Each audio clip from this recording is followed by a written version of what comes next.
Hello and welcome back to the Progress Pondcast. This is episode 26 with Martin Longman and me, Brendan Squire. We're going to do something a little bit different this week. We are going to be going down the rabbit hole in a way that we rarely, if ever, do. This stems primarily from Martin's recent post about the new revelations about the CIA and the JFK assassination. From there, we're going to bop a little bit over to the Epstein case and certain things that it brings up in my mind as well about previous conspiracies that actually did exist. So without further delay, let's get moving down, back in time, down the rabbit hole. Marty, how you doing today? I'm doing great. Are you ready to get digging, my man? Oh yeah. Oh Okay, yeah. let's do it. Yeah. So we try to be level-headed here, and so this is out of the norm that we're gonna talk about some conspiracies. But there's been some kind of significant news and developments on two major conspiracy theories. One being obviously in the news right now with Jeffrey Epstein and his relationship to the President of the United States. And the other is all the way back to the JFK assassination and files that the CIA finally released on July 3rd, right before, I think it was, I forget, it was July 4th, or like Friday, or I don't know when it was, but they released it like 10 o'clock at night on the 3rd. Okay. So When this is, everybody's paying attention. yeah, you always talk about that, like that Friday news dump. You Yep. wait until everyone's doing whatever they're going to do on Friday night, and then you release it. So, like, no one sees it right away. Yeah. There's no articles on it on Saturday because, It's like an upper decker. It doesn't start to stink for a week or so. yeah, yeah. But in this case, actually, it was worse than that because they were legally obligated to release these files no later than 2017, and so it's 8 years That's later than that. that's almost 10 years later, my man. Yeah. Why don't you talk a little bit about this? And before we go any further, I do want to mention to our crowd that some of this is going to be news to me. I have to admit that growing up in the 70s and 80s, um, Kennedy conspiracy theories were everywhere. And I was never much of a conspiracy person to begin with, still not much of a conspiracy theory person now. So a lot of that stuff, folks, just went right over my head or in one ear and out the other. So you're going to hear me going a lot of like, really? Holy shit kind of stuff today. Because Martin, you studied the Kennedy assassination a lot, if I remember correctly. You know stuff about it. Oh, well, yeah. If you talk about like, did I go and read all of the like files that were released, all the CIA stuff that was declassified and stuff like that? I've read a lot of that stuff. Yeah. Yeah. Uh, I think there are areas of JFK what do you call it? Like conspiriology? I don't know what the word is. There's stuff like there's people who are all into the magic bullet, Yeah, and there's yeah. people that are all into the autopsy, and there's all kinds of conspiracies that I'm like you, I don't really get too much into that. The stuff I got interested in was really about the CIA. But it's not about the island that he lives on with Elvis. No, nor in the Caribbean, where he operates a pedophilia farm or whatever. Oh, that would be that's the other guy. That's the other That's guy. the other guy. Yeah. Okay, without further ado, go on, my man. Tell me about the latest. All right. So, like I said, there was a bunch of documents released right before the July 4th holiday. And the thing about these files is that I already said they were 8 years late, um, but they were really much more than that, a quarter century late. So, how do you tell any of these stories in a concise way? I will try. So obviously there was the assassination, and then there was the Warren Commission investigation, right, Brendan? Yes. And then a lot of people started having problems with the Warren Commission. A lot of questions, books getting written. People Yeah, weren't that's my really, understanding that the Warren Commission tried to answer questions and instead opened up more questions than it even came close to answering. yeah. And there were, this podcast is not going to be about the Warren Commission. Okay. So I just want to speed through that a little bit. But Okay. yes, that is a good characterization of it, I guess. Um, so in the 70s, there were a bunch of revelations about things that the CIA had been doing. A lot of that came out as a result of Watergate. And there was an uproar among the people, and there was a congressional investigations, including of the assassinations of JFK, RFK, and Martin Luther King Jr. Okay. And in the case of the JFK portion of that investigation, there was a lot of classified information that this was a House Select Committee, okay, House of Representatives, and they had to get access to all these CIA files Okay. in order to investigate, for example, among other things, whether the CIA may have had any kind of relationship with the assassin Lee Harvey Oswald or what, Yeah, that right? was always a big question that I always heard when this has ever, crossed my radar, the possible involvement of the CIA and the FBI, you know.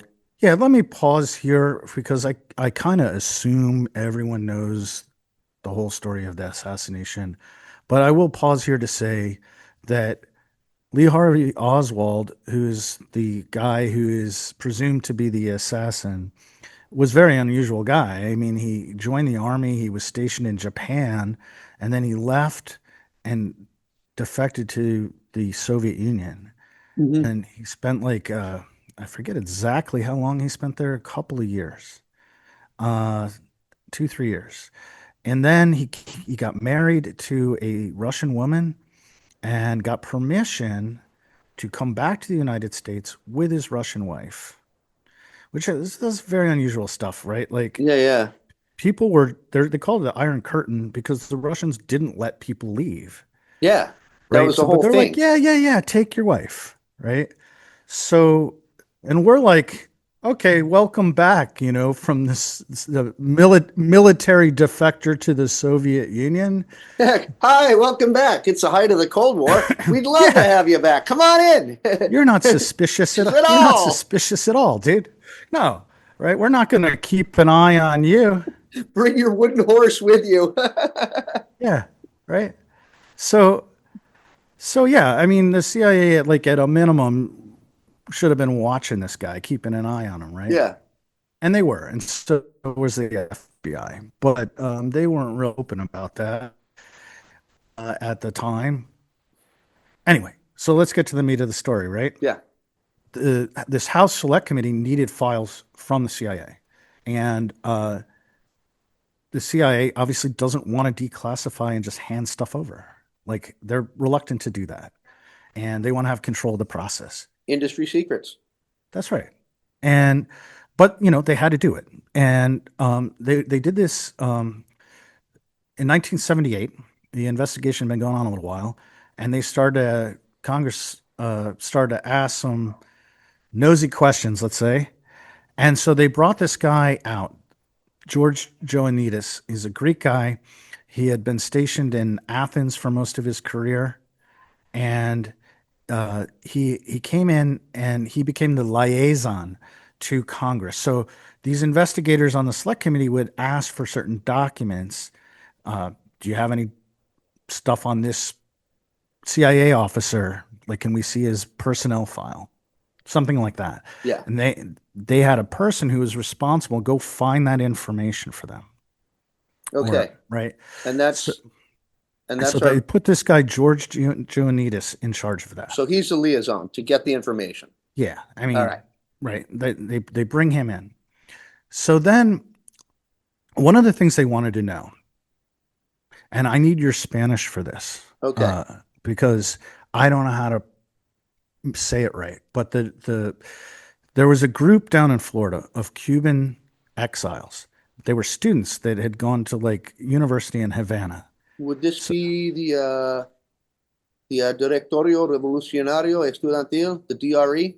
the DRE, yeah. Yeah. Yep. And what does that mean in Spanish? I mean That in means English? it basically means I think you have it translated as a Student Revolutionary Directorate, but I think it's Okay. probably more like I think it's probably more translated as group, probably it's whatever. It's a formal group of student revolutionaries, They want to overthrow basically. Castro. Yep, absolutely. They want to overthrow Castro. And this group, despite being like Havana students, you'd think they might be like scholarly or whatever. No, they were violent. Well, just because you're scholarly doesn't mean you Yeah, can't be violent. I mean, look at the yeah, Leninists, you know. yeah. No, Look at what they look. these guys were like all about sabotage and like they were unhinged, man. They were serious. And so I'm going to try to get through this quick. The Yeah, reason this group was important was because they were basically headquartered in Florida, but they had a office in New Orleans. And Oswald, like 3 months before he killed the president, allegedly, went down to New Orleans and he walked into their office and he pretended to be like sympathetic, and he was like, "Hey man, I hate Castro. Do you have any English language literature?" You know, and he spent like an hour and a half there chatting him up, telling him, "I used to be in the military. I can help train your guys to do missions, to do sabotage." so he's Told him like all, like, all over it. yeah, yeah. He walks in there and he gives him this whole spiel. And then he comes back the next day and he comes in there, and the original guy he was talking to wasn't there, but his like brother was there or something. And so he's like left this book with them that I forget exactly what it was, but it was like a book for like Marines or something. And it was some official military training book or something like that. Left it as like a gift. Yeah, Okay. So so that was kind of weird. Like, because what we know about this guy is that he went to the Soviet Union. Maybe he's a little disenchanted, but he's supposedly kind of pro-communist, right? yeah, yeah. So then, like a week later, after he went into this DRE office and did all that, he was seen by, he was out on the street in New Orleans passing out pamphlets for a pro-Castro group called Fair Play for Cuba. Wait a minute, wait a minute. All right, because I am sometimes slow, and also to clarify. So Oswald goes into the DRE, the anti-Castro people in New Orleans, and he's like, "Yeah, to hell with Castro. Here's some stuff about how to get rid of Castro. He sucks." No, okay, yeah. Yeah, Yeah, no, you're right. He wanted the literature to pass to out. pass out. He's like, "I'm on your side. I Yeah, love you. yeah. I hate Castro. I'm like you." And then it Yeah. like And then he within a dropped week, off the book that was like, yeah. this will help you do sabotage. And then a week later, he's like out on the street being like, "Yay, Castro's awesome." Yeah. That's Yeah. like it can't be both. Okay. So you know what happens is this guy who went to talk to the first day, someone comes in the office and they say, "Hey, that guy, he's out there passing out pro Castro." And so that guy He's goes, like Clint Eastwood in Fistful of Dollars. He's trying to play both sides off the other. "Yeah, yeah, but he's not slick, right?" He's not slick. He's an He's idiot. like only like a couple blocks from their office. So they see it and they're pissed off. They're like, "Look at this jerk, pro Castro jerk." And someone realizes he was the guy. And they go back, they tell this guy, and he's like, "You're kidding me." So he races out of the office. He confronts Oswald. They get into like a literal fight, like on the street, Yeah. which Really? yeah, they like push and shoving. I don't know if punches were thrown, but they're wrestling. I don't know. I'd be pissed too. It was bad enough. It was bad enough they both got arrested. I would be, to be honest, man, I would be freaking pissed off too, no matter which group I was in. He's lucky both of them weren't beating the shit out of him.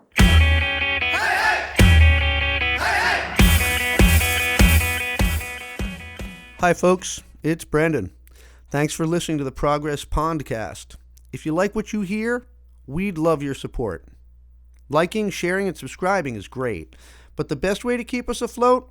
That's through a monthly donation, as little as $5 a month through Patreon. You can find us at patreon.com, Progess Pondcast. Don't forget that N when you're typing that out. Thanks again for listening. We appreciate all your help.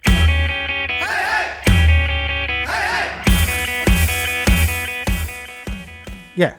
This is the kind of thing in a mob movie that would like get the person doing it like buried in a cornfield. Just saying. And saying. yeah. Like I said, these guys didn't play around. No, that's what I'm saying. So you don't walk. I mean, they're not like the mafia, but they're trying to. Yeah. They're ready to commit military violence. One of them wants to overthrow Castro. The other one is they're not. Yeah.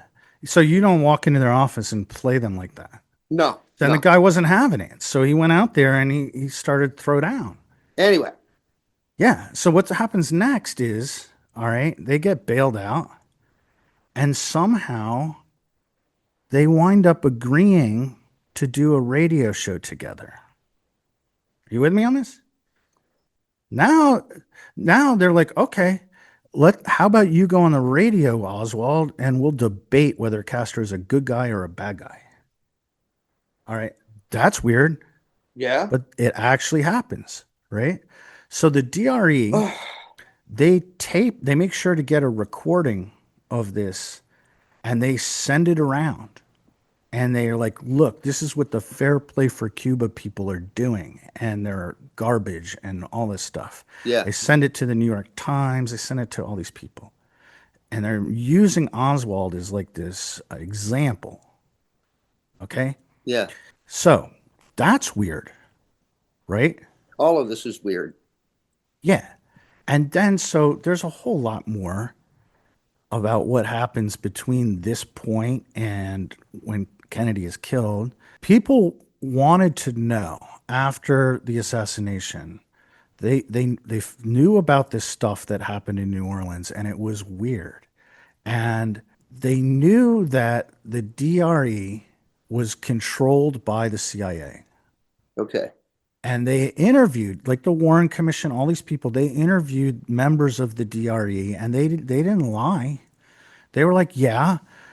And this is the Florida folks. They interviewed the Florida folks, and they said, yeah, our handler at the CIA was this guy named Howard. Okay. So now we're kind of up to speed. The investigators in the 70s that were talking to the CIA and trying to get documents from the CIA, they wanted to find out who Howard was. Who was the guy in Miami who was the case officer for the DRE? So the guy managing, pulling strings at the on the DRE. Yeah, they actually had a case officer, right? Like that was connected to them, that was pulling their strings from the CIA. Yes. Okay. So the DRE said this. So they were like, okay, now they told us that they had a case officer named Howard. Now you tell us who Howard was because we want to interview him. Makes sense. Yeah. So George Giannitas was the liaison.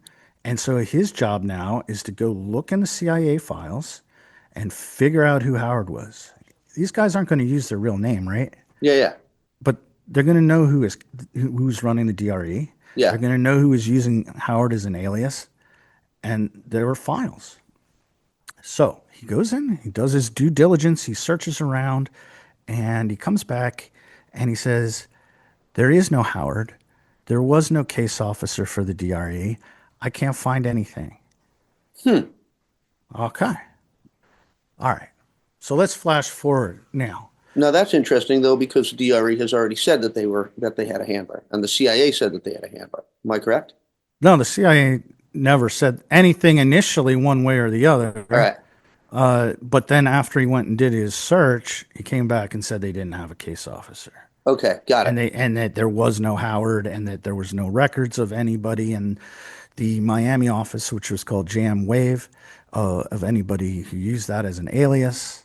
Now, they finished their investigation, the House investigation, 1978, and they released it and all that. And then the JFK investigation kind of went dormant for, I guess, 13, 14 years.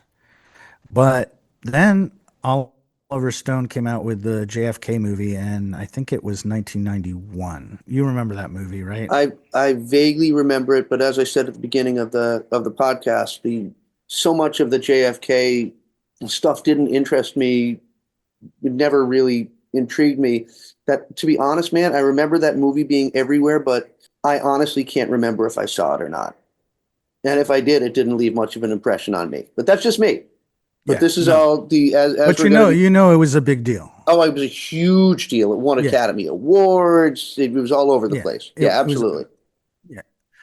And well, and one of the things that happened is it convinced a huge portion of the American population, maybe not of the theory that Oliver Stone had, but that there was definitely something wrong with the official story.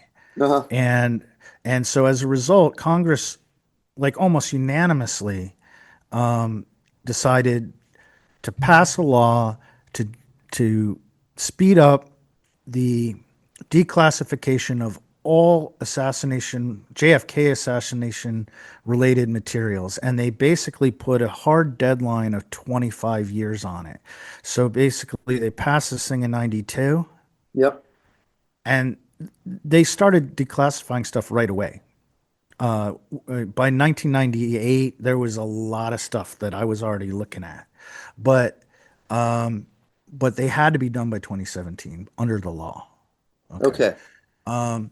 so And yet here we are almost 10 years later. right, all right. So the next thing is one of the early things they released showed that this guy George Giannides, the guy who had been the liaison, who was responsible for going and finding the files, Uh-huh. the guy who said that no one named Howard Existed. existed. That guy, it turned out, in 1963, was working out of the JM Wave Miami office Huh.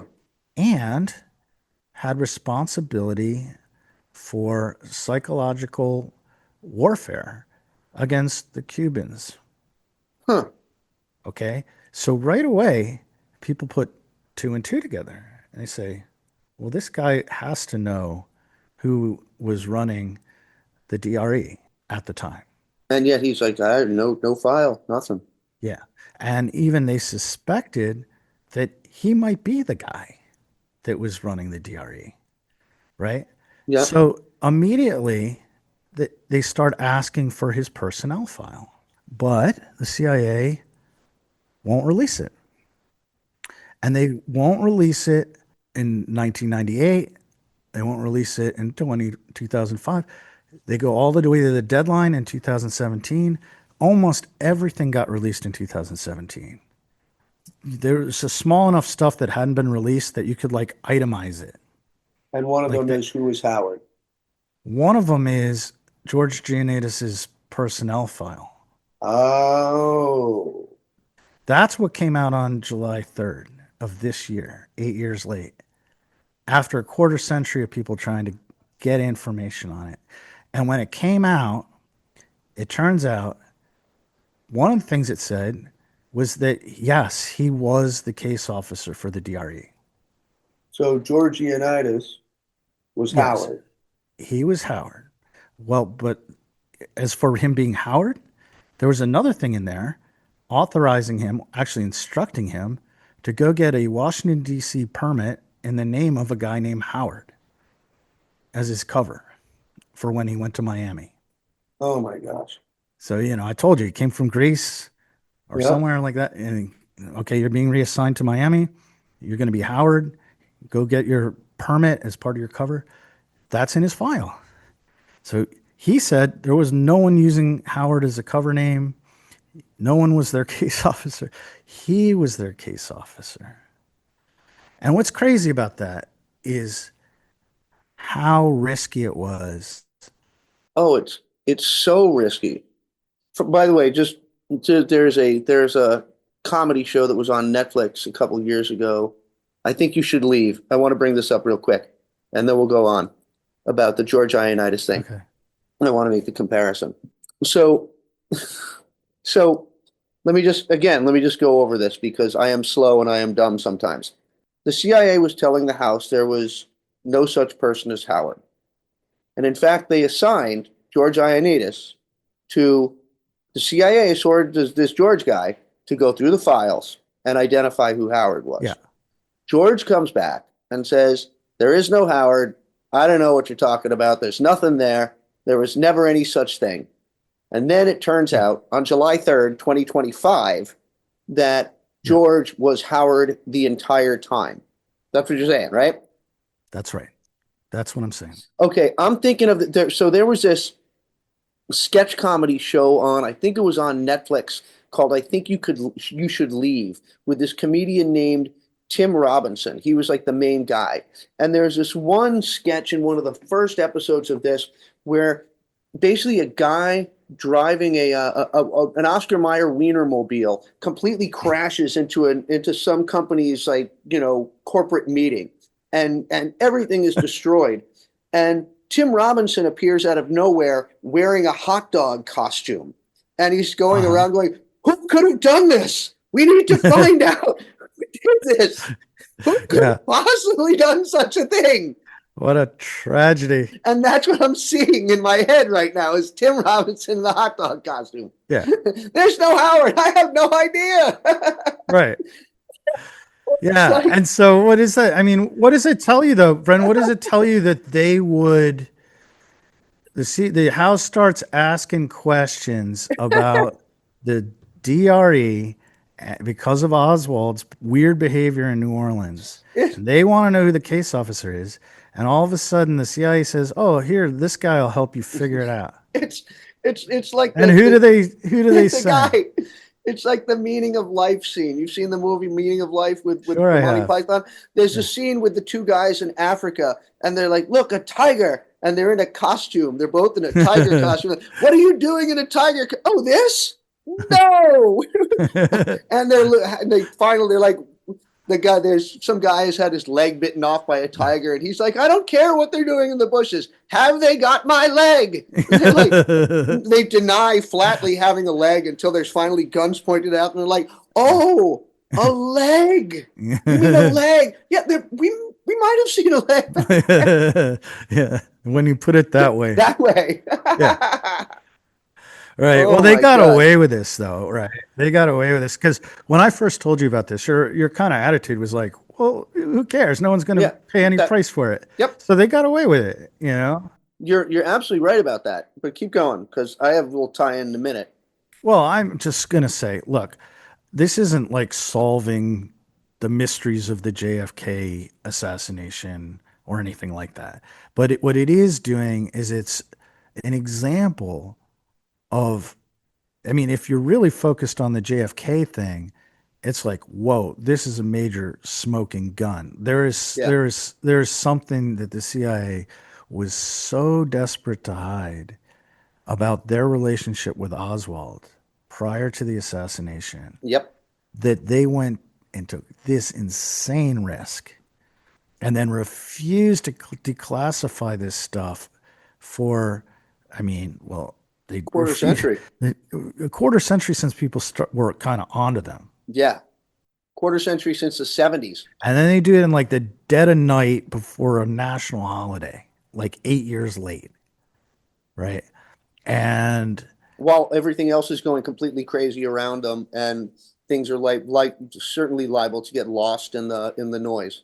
yeah. And if you're into the JFK thing, what it kind of, well, let me just, before we move on to Epstein, I just want to finish this up to let you really know how significant this could be. His job, Ioannidis's job as the head of psychological warfare and running the DRE was to have them put stuff in the media, to publish a magazine, to get articles in newspapers, to do radio shows. Mm-hmm. And so the the weird behavior of Oswald is like, it's like, was he in on this whole thing? Was this fight like set up? Did they tell the truth about, was this part of establishing his cover for something? It's just weird. And now we know this radio program is really weird. And that's exactly what this guy was paying the DRE to do. He was paying these guys in 1963. He was paying two of these guys out of Florida $25,000 a month Wow. in 1963. That's how much George Giannidis was in his budget for this DRE group. It's real suspicious of what they're hiding. And you can go down the rabbit hole and try to like read up on some of this stuff. Uh, you know, I could recommend a couple of articles, but uh, there's one called "What Jane Roman Said," written by Jefferson Morley, and I think like 2002. That would be it would be a great entry. We could put it in the links in the YouTube or something. If you send me those, I'll absolutely post them in the description of the podcast for real. If this is for people who, having heard this, really want to go down the rabbit hole, but I think the tie-in to Jeffrey Epstein is that the stuff that happened in the 70s, the stuff that came out about the CIA, COINTELPRO, opening people's mail, you Hmm. know, all that Watergate stuff, which was a bunch of CIA people, like contract agents and at least one former officer were involved in that. There was just also just like the revelations that they lied about how well Vietnam was going, and Yeah. like the just people started to lose trust.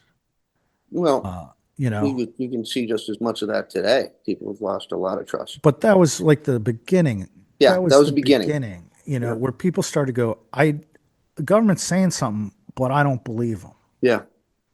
you know and it's like the boy who cried wolf. If something comes along that really matters, like COVID, it's like, I don't believe Yeah. you. And well, we have had so much of that. As you know, before I get into my own Yeah. little connection that actually got me interested in the JFK thing, we have had so much of that. You have the lying about the lying and obfuscating about the JFK assassination.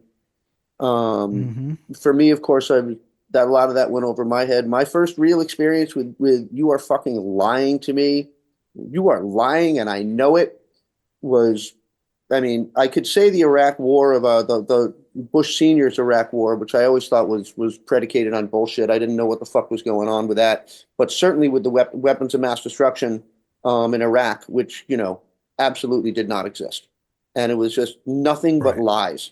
And Yep. you have a certain chunk of the American populace now that doesn't believe anything, a certain chunk of the American population that believes everything is a conspiracy, Yeah. and a certain percentage of the population that is willing to parrot any lies that come along for partisan and ideological reasons. It's just a miserable state of affairs. And here's the thing. So people make fun of JFK conspiracy theorists. They're kind of the archetypal tinfoil hat, Yeah, right?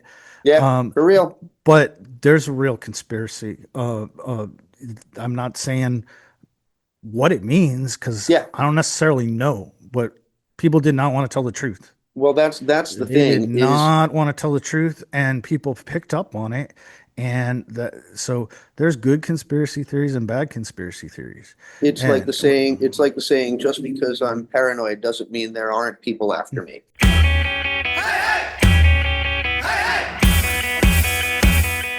Hey everyone, it's Brendan again.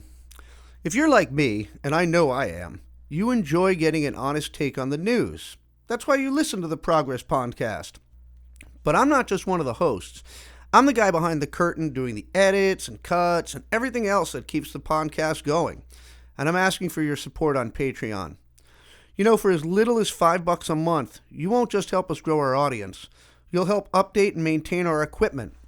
Stuff like hard drives, microphones, and more. You can find us at patreon.com/ProgessPondcast. Don't forget that N when you search for us. Thanks again for your love and support. Over and out.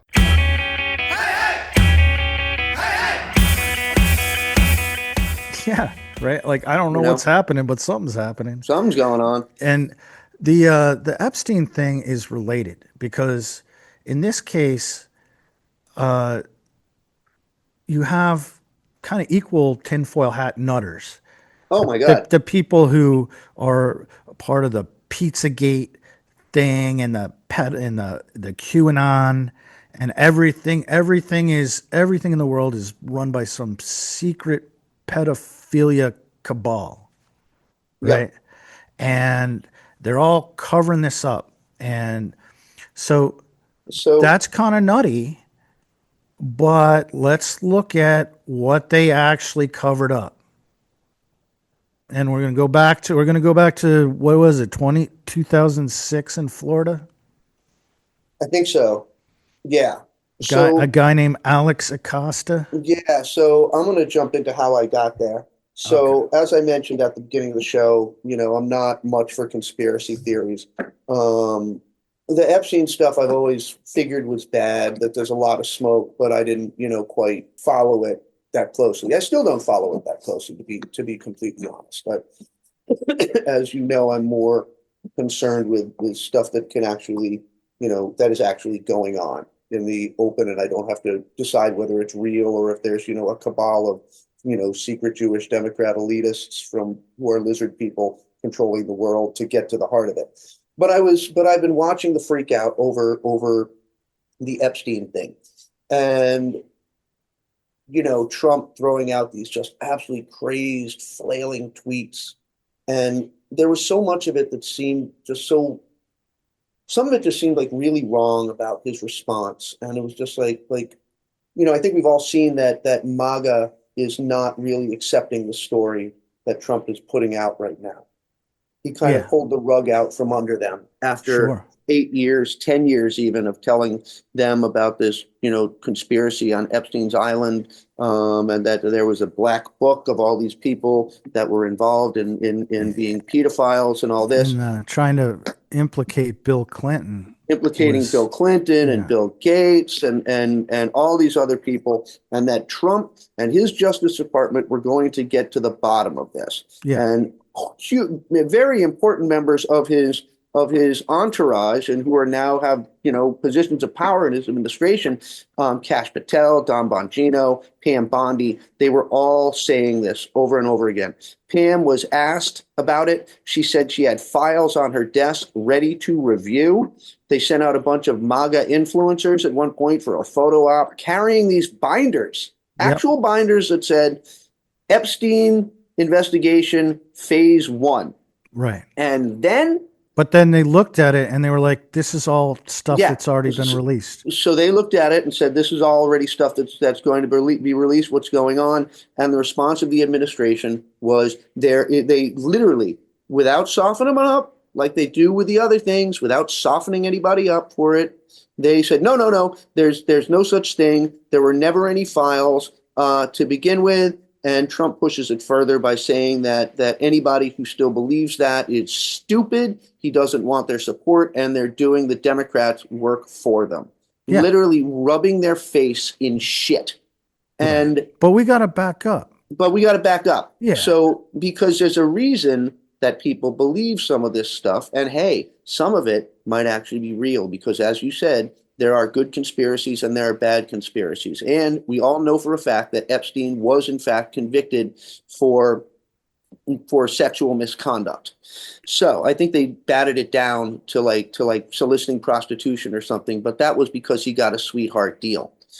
So well, let me before you say it, I just want to say, like, whatever you want to say about JFK, we know the president got his head blown off. we know, yes, we do. We Yep. know that, right? We know that Jeffrey Epstein was molesting hundreds, if not thousands, of girls Yep. over a long period of time. We know this. Yep. Okay. So the question, that's not the thing. The thing is, okay, in the first case, why is the explanation for what happened with JFK so unsatisfactory? And why does the CIA just not turn over everything if they don't have anything to hide? Like, what is the explanation for that? And there's a real conspiracy. We don't know what it is. In this other case with Epstein, the conspiracy really begins with him not going, well, he did go to jail, but for Yeah, getting a very, very light sentence. very light sentence. So They had proof that he had molested, I think he was charged for, I don't know, 5 to 12 girls initially. so what piqued yeah, so what piqued my interest and all of a sudden made a light bulb go off for me, vis-a-vis your JFK post, which, we kind of had a kind of bitter conversation about that, with me being like, I don't understand why this is even important, and you arguing back, and it just kind of like not really connecting for me. But I was listening to Will Sommer, who is an expert in conspiracy theories, conspiracy theorists, and knows what he's talking about. And he was on the Bulwark. I was driving down to the shore, and I was listening to him on the Bulwark, and he was talking about the Epstein case and giving some background on it. And it's not so much that I have an insight into it. It's more that it drew a connection to me where I was like, oh, hey. So he was talking about how Epstein got a sweetheart deal. And he got a sweetheart deal from Alex Acosta, who at the time, I believe, was the DA for Florida. DA, AG for Florida. Yeah, And he was a U.S. attorney for the U.S. attorney. Thank Southern you. District of Florida. Thank you. So the Department of Justice is prosecutor. Yeah. So he wound up giving Epstein a sweetheart deal. Right. And then when he was... And the deal was a slap on the wrist. Well, I think it was was like soliciting prostitution from a minor rather than raping like children. 10, 12 girls, Yeah. underage girls. Yeah. Yeah. So he wound up, All girls are underage. and he also got like immunity from all his enablers. Yes, all of his co-conspirators got complete immunity as part of this deal. Because he needed lots of enablers to make this happen. Yes. So flash forward, and Alex Acosta is Trump's nominee for Secretary of Labor. And Secretary of Labor, but Right. So this would be like what, 2017? yeah. So on a side note, Secretary of Labor also keeps an eye on human trafficking. And so questions started to come up about this Epstein sweetheart deal. And this is from the White House. Yeah.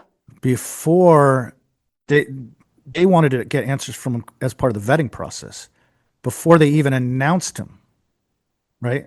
But So they ask him about the Epstein sweetheart deal. And Acosta says that he was told that Epstein was intelligence and to back off. right. And that set off a bell in my head. Bing! Now, Summer added that there could be a number of reasons why Epstein got a sweetheart deal. He said, well, could be as simple as Acosta could be lying. And he could be as simple as he was a rich guy in Florida, and, rich people tend to get away with things that the rest of us plebes don't get away with. And that's, just a fact of life. We're very familiar with that. Yes. Whoa, yes. We even have a name for it called affluence, which is another name for being, it's a technical word for being a selfish son of a bitch who gets away with anything they want because they have money and think they can. So that's one thing Summer said. He also said that, yeah, it could absolutely be true that he's an intelligence asset, or that he was an intelligence asset and that things kind of got out of hand, and they needed to, in either of those cases, they needed to shut it down and get it quiet really right away, because either he was still providing information or that he had become an embarrassment and there was no way to cut him loose, something like that. Right. And it set off a bell for me, because I grew up in Rhode Island in the 1980s. That was when the Patriarca family was still a powerful mob family. Italian Italian mob. mafia. Italian mafia. Buddy Cianci, himself also quite corrupt, helped take them down, as did a number of other institutions. Who is that? The mayor of Providence? Former mayor of Providence, Yeah. twice. The mayor of Providence, who was then indicted for physically assaulting his estranged wife's boyfriend, went to prison, came out of prison, had a political talk show, ran for mayor again under the slogan he never stopped caring about Providence, got reelected, and then went to jail again for skimming off the taxes in a scandal called Plunder Dome. But anyway, Rhode Island is way more exciting than people give it credit for. oh, for real, for real. On a side note, if you get a chance to listen to the first season of the podcast Crime Town, it is all about the Patriarchas and Cianci. It is an amazing listen, if only just for the accents, which are some of the best Rhode Island accents you've ever heard in your life. But anyway, let me backtrack now that I've gone off on this tangent. Because this is all about Whitey Bulger, I know. It is about Whitey Bulger. Yeah. Because the thing is that is exactly what happened with Whitey Bulger in Boston. Now he's the Irish mob. Yes, the Irish mob. Yeah. There is a wonderful book, Black Mass, Whitey Bulger, the FBI, and a Devil's Deal by Dick Lair and Gerard O'Neill. It's a great book. I read the whole thing years ago. But the long and short of it is this. The FBI was really keen to get rid of the Italian mob the Italian mafia in New England. And so what they did is they enlisted their competitor, Whitey Bulger, from the Winter Hill Gang, which was the Irish mob. Whitey had a handler, John Connolly, FBI agent. And the deal was, as in apparently so many of these kind of deals with criminal informants, was that the FBI would turn largely a blind eye to the things that Whitey was doing, as long as he was continuing to give them a regular flow of information that would help bring down the Patriarchas. And in fairness, I want to say up front that to catch bad people, you got to deal with bad people. Oh yeah, that's absolutely true. I mean, the FBI actually was dealing with two people. That would be Whitey Bulger and his right-hand man, Steve the rifleman Flemmy. Now, he was a real brutal piece of work, and the FBI covered his ass for a little bit too. Steve the rifleman Flemmy was dating just to give some indication of his character. Steve was dating a young woman, I want to say in her 20s, maybe early 30s. And he got tired of the relationship. So he murdered her and buried her under where they were building I-95 at the time. So the mom is distressed. Mom is distressed because her daughter's missing. Won't shut up about where's my daughter. Where's my daughter? So Steve contacts the mom to comfort her, to, provide her, a shoulder to cry on. Once he start dating her? Yeah, Steve starts dating mom. Now Steve is dating the mom, and he gets sick of her too. So he does the same thing because she won't shut up. She won't shut up about her daughter still. And so he kills her, yeah. And now she's buried either next to her in the same hole as her daughter. Well, that's thoughtful. That was thoughtful to let them be together. Whitey provides plenty of information on the Irish mob, on the Italian mob, on the Italian mafia. That's why Patriarcha is no longer with us. That's why Patriarcha went to jail. That's why the Patriarcha family went down. They got rolled up. But along the way, the leash that Connolly was giving Whitey kept getting longer and longer and longer. Including murders that they knew about. And soon enough, John Connolly was benefiting from what Whitey was doing. It became a corrupt relationship. He's compromised now. Connolly became compromised. He was receiving gifts. He was receiving money. All sorts of stuff was going on between him and Bulger. And eventually that got busted down. And, Connolly went to jail. But not before he tipped off. You got it. He tipped off Bulger. And Bulger was on the lam for years. And so 12 years. So when I was listening to Will Sommer, who's a respected voice, knows what he's talking about. When I heard him bring up maybe he was a CIA asset or maybe he was a CIA asset that went rogue, all of a sudden, bing, bing, bing, bing, now I understand why Marty was saying that the Giannitis thing is so important. Because if the FBI, if it was so, if what the FBI, the CIA was involved in was so bad that they went to these incredibly reckless lengths to hide what was going on, what they'd been involved with, to the extent of having one of their own agents, the agent who was Howard, pretend to investigate himself and go to Congress and say there's no there there. Yeah, Like you said, there must have been something really, really, really bad going on. exactly. And so now I'm hearing this about Epstein, maybe was a CIA asset, maybe was a CIA asset that went rogue. And I see Trump going absolutely effing nuts and thinking to myself, knowing how Trump rolls, that if there were any Democrats in that, first of all, he's denying there's a file, while at the same, they're saying there's no file, but Trump has seen it.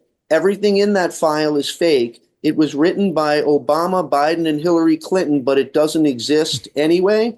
That is nothing but flailing, man. That is, I am actually glad to see that MAGA is giving it the side eye as well and being like, this is bullshit. But all I know is if you're going that, if there were any Democrat or prominent liberal names in there, Trump would already have released all those names. Listen, I want to get back to how this thing has some reality that ties into the unreality of like QAnon and Yeah, Pizzagate. yeah, Because the reality is, like, for example, one woman that was abused by Epstein accused him of trafficking her to Prince Andrew of the British royal family yes, I and remember that. to the O.J. Simpson lawyer Alan Dershowitz. Okay, and there are, as you mentioned, there are other people that were on Epstein's plane a lot. Some Yeah. people who visited his island, powerful people. And so there's been allegations against people that they were part of Epstein's pedophilia ring. So Yep. when you start to look at why did he get a sweetheart deal? The one that Summers, I don't know if he mentioned it, but it sounds like he was focused on other possible explanations. But one possible explanation is that Epstein had some pedophiles, powerful pedophiles, use his services. Perhaps he caught them on videotape. Mm-hmm. Perhaps Yep. he, right? And another thing is the CIA, the Mossad, the Russian I KGB, didn't even bring up the Mossad yet, but yeah, I'll throw that one to you. but the Russian intelligence agencies, blackmail is a big part of what they do. Yep. Sure is. Sexual compromise is a big part of what they do. You know, it used to be like one of the reasons, uh, when homosexuality was really taboo, if they figured out that you were having gay relationships, they could blackmail you and get you Yeah. to reveal secrets and betray your own country. And the whole thing with They, the whole thing with the honey trap where you get some woman to seduce a married man. yeah, And then you can the send whole pictures, threaten to send pictures to his wife. These are classic intelligence operations. yeah, it's the whole And reason why people believe the pee-pee tape with Trump might be true. Because that's what that was. that is That's exactly the kind of thing that the Russians would do. Yeah, they Or the Mossad or the record CIA. everything that's happening in the hotel rooms. And if anything untoward goes on, you can blackmail the person, Yep. right? And or you can send hookers to their door and knock on their door room and make it happen. You know, those things, whether Trump was involved with them or not, those things happen. Those are techniques. It's Yeah. not like controversial. But so the idea that Epstein could have even been an intelligence agent of a foreign government who was ensnaring powerful Americans in government and business and other things so that he could compromise them on the behalf of a foreign country, it's not crazy. That's not out of the No, realm of it's not crazy at possibility, all. right? So the reason that has real currency is because of the leniency of the sentence, the initial leniency of the sentence. What explains it? Why are you letting this guy off? He's a Yep. super creep, Yep. right? And you've got him nailed dead to rights. You got a rock solid case. There's no reason to take it easy on this guy. Yep. None. So that's what people want to know. And what rose up around it was this idea that there's a powerful network of pedophiles that are part of the deep state, and they just, on the right they kind of somehow convince themselves that like 95% of these people are Democrats, Yeah. right? But I can guarantee you that real pedophilia rings are bipartisan. Absolutely. That's a sickness that Hi, Dennis Hastert. exactly, and that feeds it into it too. How does a guy not? There were people who knew about Hastert, and Yeah. yet they wanted him to be Who's the guy that stupid. was harassing the pages? I'm not talking about Oh, Jerry Studs he back in the was '70s. I don't remember his name. He was a Florida congressman, and they Yeah. they covered To- that up as long as they Yep. could. He was a super duper right wing anti gay guy, and it turned out that he was he was about as straight as Jim Neighbors. Yeah, I mean, if I'm going to be real with these Republicans, like it's a lot harder to be out is gay, and I don't want to compare being gay and pedophilia, but in the sense of are there more closeted Republicans than closeted Democrats? Yes, because Democrats don't face the ostracism Yeah, we of don't coming care. out. Nope. And when it comes to like pedophiles, well, no one can come out in that instance. But you can't assume that there's some weird deviancy that's just left wing. Yeah, yeah. Oh, Like, agreed 100%. yeah, But the thing is, these people on the right, what they do constantly and have done for decades is they conflate being gay with being a pedophile. yeah. I'm guilty. I'm guilty of just kind of almost doing that right Because now. they're like And oh, well, what about the children? We have to ban the books that show gay characters because they will make our kids gay. It's all yeah, about they've conflate being gay with grooming, and that is just it's an effective conflation, but it is an untrue conflation.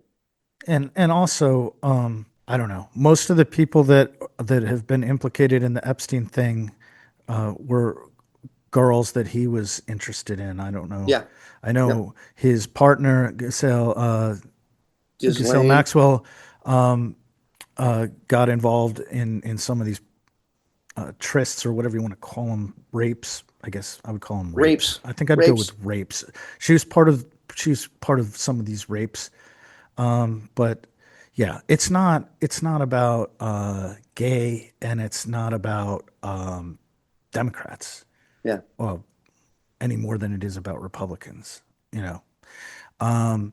So that's just sort of like kind of I don't know how they got convinced of this, but they did. And so they had this anticipation that Trump would come in from the outside, not a member of the deep state. Deep state's Yep. his enemy, right? He'd come in and he'd smash the deep state. And that's why they love it when he fires all these people in the intelligence community, and he fires people at the State Department, and he fires people at the Pentagon. He's firing the deep state, and they Yeah. dig it. They're like, yeah, that's what we sent you there to do. But part of that is you got to roll up this pedophilia ring. That's like their top priority. It's their top priority. Yeah. I was as and they're angry. The comments I've been seeing, and again, this is all anecdotal, but the comments I've been seeing, like for the first time ever, Trump put out one of his stupid Truth Social posts, and it got more responses than it got like reshared, and the response Ratioed. he got ratioed damn Yeah. hard. Yeah. And everybody was just like, yeah, what about Epstein? What about Epstein? What about Epstein? Other people saying things like, it's clear that you have become part of the cover up. They're not accepting his answers. They want Pam fired. The White House staff is in disarray right now. I mean, apparently Bongino and it won't come to work anymore. I don't know if he's come back, but he was freaking out about it. Marjorie Taylor Greene is as of last week, she was off the bandwagon saying, you got to get the pedophiles. And it's a unique point, to be honest, it would be political malpractice for the Democrats not to hammer this over and over again. And I'm glad to see that at least some of them are hammering it. Oh, absolutely. Like I say, as I've always said, when your enemy is drowning, hand them an anvil. Oh, yeah. One thing that I've been doing in real life is when I have conversations, like casual conversations in public, as you know, I talk kind of loud. For those of you who don't know me in person, I have two settings, loud and bellowing, which I get from my mother. But I will hang out with friends, and in casual conversation, I'll say things like, there's a lot of stuff I disagree with the Republicans about and MAGA about, but I'd like to think that being against pedophilia is something that all Americans can agree on. And, every single name on that list, I don't care who they are, Democrat, Republican, get them all out of there. Get them all out there. And I say that when I'm in places like the Jersey Shore, which gets more MAGA and MAGA every day. Oh, yeah. I like to say it when I'm out at the bar so people can those people at the bar who might be MAGA themselves can overhear it, just to put the little idea in their head. Like, hey, wait a minute. That's the thing. There's not a Democrat in this country that I wouldn't want to see in prison for life if I found out they were raping kids. Oh yeah, absolutely, I 100%. don't want to protect anybody. It's not a partisan thing. I do not want to protect a single soul.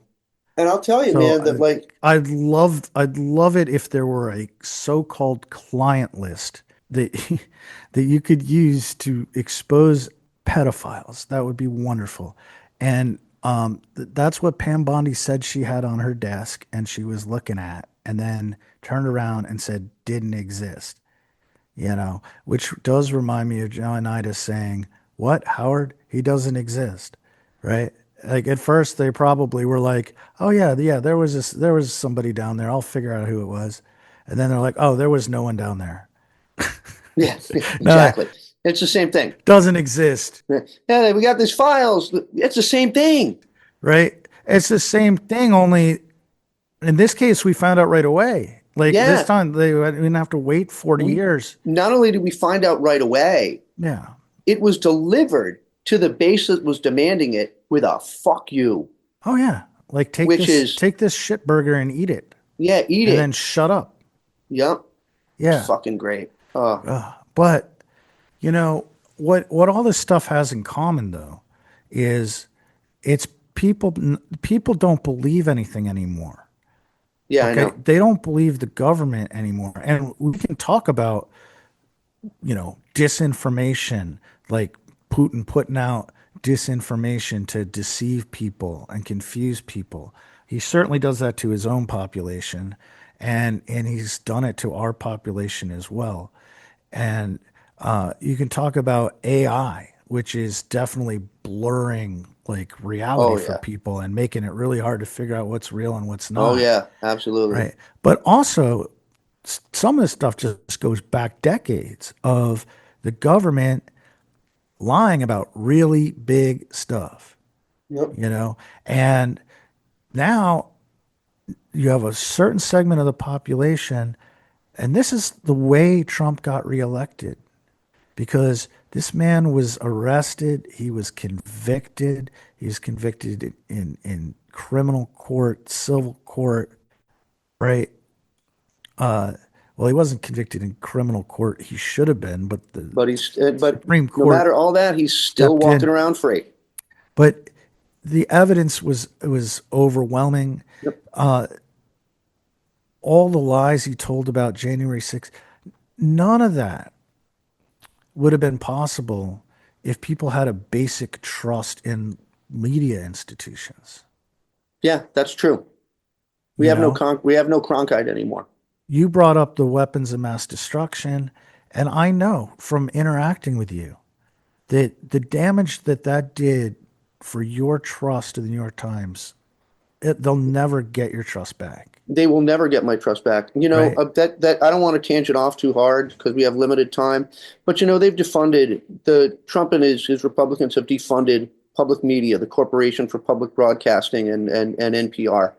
And my one of my guitar players is a program director at an NPR station, WXPN, which gets a lot of federal funding. You wouldn't think that an all music station is NPR, but they're NPR. In Philadelphia, excellent station. WRTI, an all music station, jazz, got defunded. WMOT in Nashville, Tennessee, just outside of Nashville, one of the biggest roots music stations ever, playing Americana, real country music, folk music, they got defunded. And that breaks my heart because those are important stations and important programs. But at the same time, my reaction to NPR News losing their funding, I couldn't give a flying fuck, Marty. I could not give a less of a fuck about them because they lied to me about weapons of mass destruction in Iraq. NPR played along. They didn't quit. Their vaunted analysis was nothing but both sides do it bullshit. It's fucking lies. During the Obama years, it was nothing but every picayune nonsense attack. I looked it up. Tan suit, Obama, NPR. Sure up there they are. Oh, he wore a tan suit. Looking at them like F you. They spent the entire Biden administration trashing him, predicting A massive recession. the massive recession every goddamn day. Never came. The red wave never came. There were so many I know what the last straw was, but I remember when I was moving back to Philly from Vermont and I was listening to NPR and Roe had just been overturned and this woman was from NPR, not a local station, but the national program, all things considered, was talking to some Christian group that coerces women to keep unwanted pregnancies and kind of helps them with some money while they raise the kid that they didn't want. And the woman's talking, she's like, literally, NPR with their vaunted objectivity and neutrality went right out the window. Oh, you must be so excited. This is such an exciting time for you. And I was just like, she was slobbering on this. But for me, the last straw was when during the Biden years, they had Jonah Goldberg on to provide color commentary on Biden's economy. The guy who wrote Liberal Fascism. The guy who wrote Liberal Fascism and is the son of Lucianne Goldberg, who helped gin up so many of the fake Clinton scandals. And the real one, the Lewinsky one was real. And did NPR bother to say, now we're having conservative commentator Jonah Goldberg on? Did they say, now we're having anti-Trump conservative Jonah Goldberg on? No. They just said, and now for commentary is Jonah Goldberg. And did Jonah Goldberg have anything positive to say about the Biden administration? No, of course not. He knows his job. His job is to take a shit on it. But they didn't have the respect for their listeners to tell them that that's what they were about to listen to was a big pile of ideological garbage. So you're talking about, yes, you're damn right that a lot of people don't trust the media, and the media has brought it on themselves. Well, right. So the lesson is, sorry about my rant, but yes. But what's the lesson? I mean, you don't want people to be gullible. Yeah, of course not. But you need people to be able to trust important information, health information, safety information, they tell you a tornado is coming towards your house, go to the basement. You shouldn't be like, I don't believe NPR, fuck them. Yeah, I know. Like, you got to maintain some credibility with your audience to serve any kind of function. Yeah. I don't listen to, and honestly, I don't, other than the aforementioned music stations, I don't listen to NPR for news. I never did, by the way. I good. think I've been in the car on road trips a couple times. I think they had like auto repair show That's the one show that was good, and it's gone now. that I listened to just because I was stuck in my car, and like, sometimes that would be like the only thing you could find. This is before satellite radio and all Wait, this wait, shit. don't tell me it's still good. The Car Talk guys are gone, Car but Talk, that's it. Yeah, it was a that great was show. pretty entertaining. I think I listened to it It maybe was two back when times. it was back when NPR still had some sense of their of the working class part of their audience. Their cooking show used to be good too. Yeah, listening to talk radio has never been my thing. So, Yeah. ironically, as a podcaster, No, I don't think we listen to many podcasts at all. I try to, Mine just are filled. I've got political ones, I got music ones, I got a Russian history one that's absolutely wonderful. probably the one I listen to the most. I listen to the New York Giants podcasts. Yeah, you I got your listen to interest. them like pretty much every week. I'll listen to at least one of those. I listen Sometimes to two. by the way, breaking news.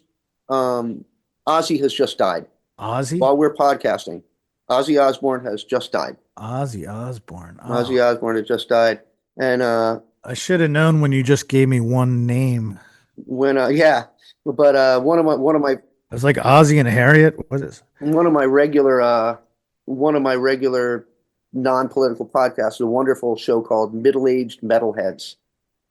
They actually did a great review of the final concert, which was a week or two ago. And yeah, uh, Oh wow. I've been listening to Ozzy since I was 12. I've been listening to Ozzy for 42 years. I'm gonna expose myself as a bit of a jerk, because I only know him by Theo Huxtable. I Huh? do not know Theo Theo Huxtable died too. Huxtable's real. Yeah, I don't know his real name, unfortunately, which is disrespectful. No, it's Um, not. Ozzy Osbourne always went by Ozzy. no, I'm saying not. No, when someone dies, you shouldn't use the character name that they had on television. You should Oh, I use their see what you real mean. Yeah, name. yeah. Yeah, Malcolm Yeah. Jamal Warner died. Yeah. Thank you, Malcolm Jamal Warner, who was a wonderful actor. Oh, it was great. Fantastic job he did on the Cosby Show. And I know he was very despondent about how that work was tarred by Bill Cosby's rapes. Let's stick with rapes. It's funny. Yeah, well, I guess of course we're talking about it because it just happened yesterday. I was reading the same Yeah, articles about how it tarnished the show, you yeah, know. Probably yeah. robbed him and the rest of the cast of a lot of residuals and royalties too. So if we can tie this together, letting Epstein off with a slap on the wrist tarnished the entire establishment of this country, the Yeah. Department of Justice, and it put, however it worked out happening, it put everybody in Washington like under suspicion of being a participant Pedophile. in his pedophilia ring. I know. I mean, that's how damaging it was to not just fucking put him in jail and throw away the key. Oh yeah. That's how To the to damaging the it was. to the point where you know what? Pam Bondi may, for the first time in her life, be telling the truth. That there is no Epstein file, that there's nothing there. She may be telling the God's honest truth, hand on a Bible. But you know what? No one's going to fucking believe her anymore. Nobody believes her. How she was lying then, or she's lying now. Yeah, There's no exactly. way out. There's no way Yep, out. no way out. You're a liar. Yeah, you were lying then, or you're lying now. So you're a liar. Which is it? Yeah, they are screwed. Oh, it's just and I don't think, and I think we need to wrap this up. absolutely. I know that there's a lawyer that handled many of the cases, the Epstein girls that were victims of Epstein.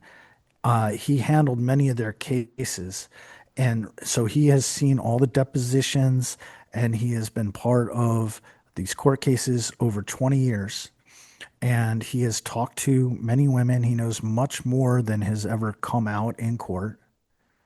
And he said in his experience that almost all of the thousand something girls that Epstein abused, he abused for his own I saw gratification. that. So That gross. he said that there were a handful of people, Prince William, Alan Dershowitz, that had been brought up by women, but most of those women that were with them were actually at least 18 at the time they were with them.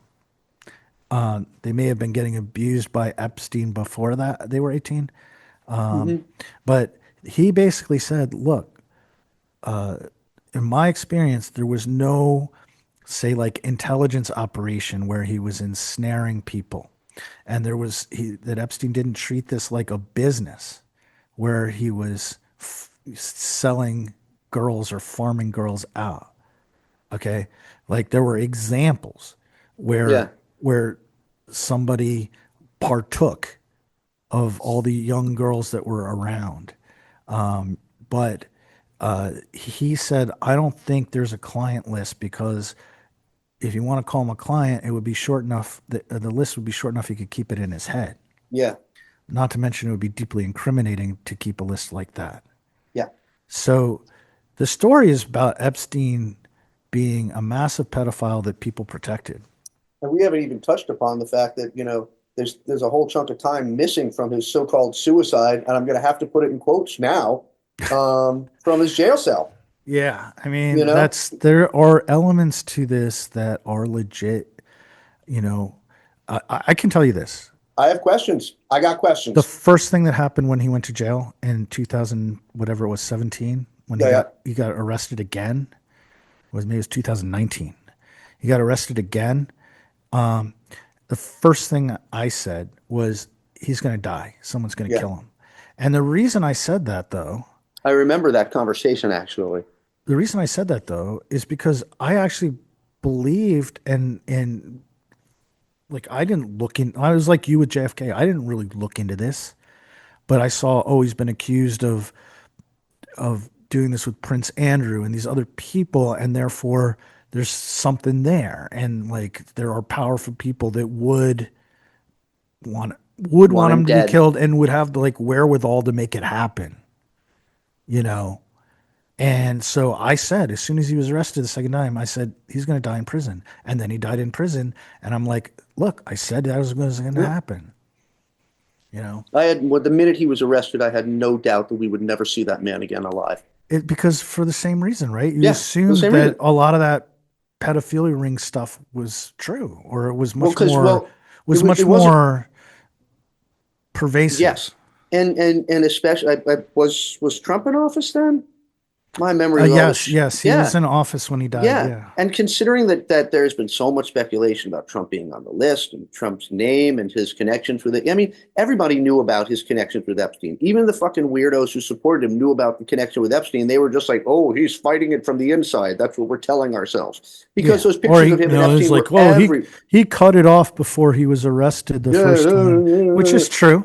But Which is when true, I saw but the cast and characters that were involved in this, you know, yeah, I figured he was going to end up dead.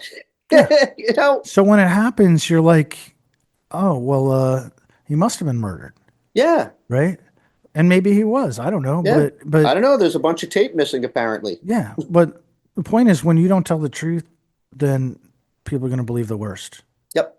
and it's Exactly. corrosive, and it's damaging, and the government really needs to take more seriously that they need to have a higher standard of what they keep secret, and they Yeah. need to have a higher standard of what they allow to be classified, and they need to stop covering for each other's asses. I mean, I can understand covering for your own ass, but the way this works, the current CIA is covering for the CIA from 40 years ago.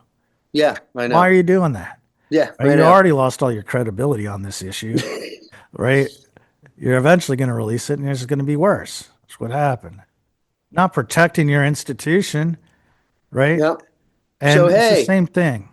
before our credibility gets even worse, Yeah. let's log off for now. Folks, this has been episode 26 of the Progress Podcast with me, Brendan Squire, and Martin Longman. We are emerging slowly from the rabbit hole. Slowly, slowly, slowly. And next time, you can probably expect to hear us talking more about current events.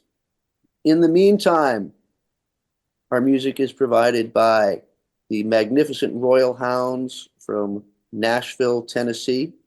And our advice to you is that if you go down a rabbit hole, put down the shovel and stop digging. We'll see you next time. Unless it's a real one. Unless it's a real one. Then you got to keep digging because you'll find it eventually. Guaranteed. You'll find it. You'll find it. It's just on the other side of the mirror. See you next time, folks. Rock and roll. Over and out.